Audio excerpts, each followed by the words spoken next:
Internationally renowned artist Serge Spitzer has spent the past 35 years creating sculptures, installations, and artworks that challenge preconceived expectations of what contemporary art can be.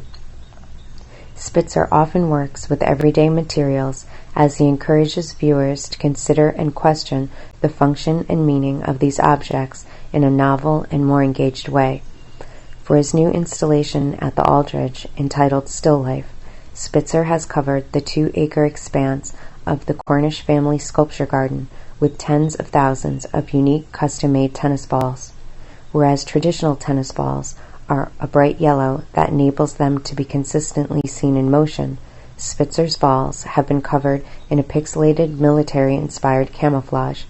The pattern is based on an enlarged photo of the museum's lawn, and the seemingly endless expanse of balls partially blends in, appearing and disappearing within the changing landscape.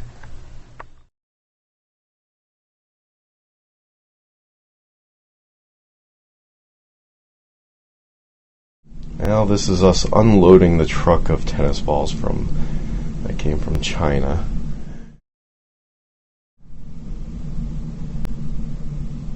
Obviously the men are doing very well stacking them into the trucks, from one truck to another truck. They took leadership very well.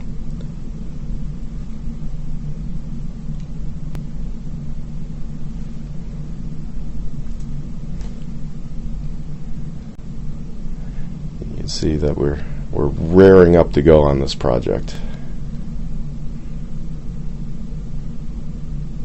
And these are the machines that we made for the placing of the balls. They're 19-inch centers.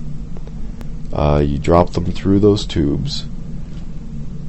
When you lift the machine, it places the balls, and they have outriggers on them that register up to the next 19 on center, so you can keep a straight line without having to think too much about it.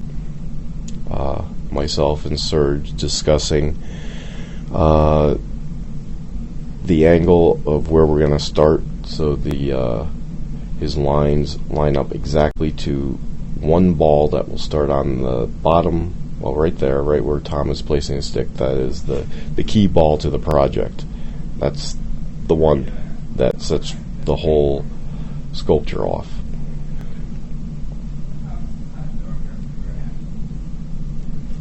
Tom taking direction very well from Serge.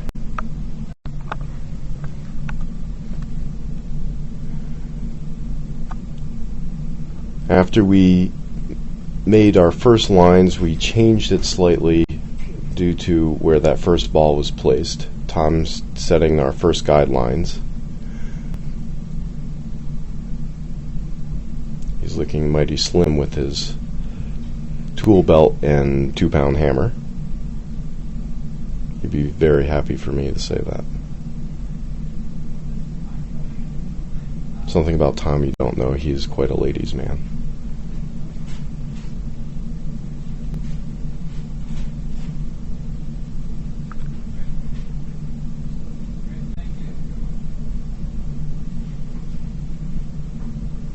Sighting it, making sure that it's straight as possible.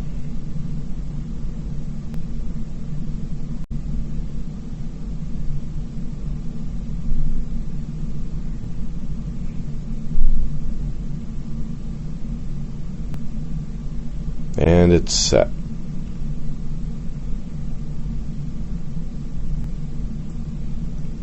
Tom and I checking to make sure that we're within a 1/8 tolerance of everything. Setting a new line because we're actually off by that much from the new ball that we placed. And our two young gentlemen, Matt and Chris. Matt, one in the white, had unusually powerful arms because he kept breaking the handles on the machines. No one else had a problem with that, only Matt. Placing Serge's balls into the holes.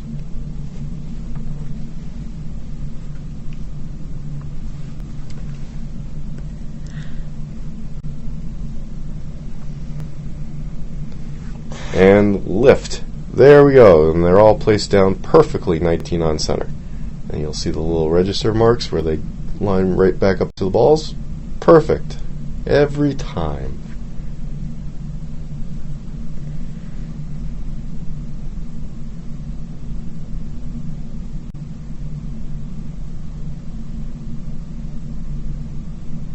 Now they're actually walking all the way back down to the other end to start a new line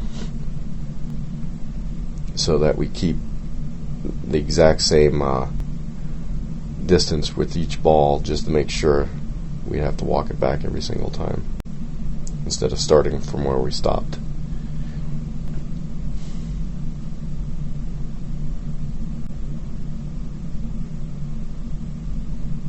Mighty pretty.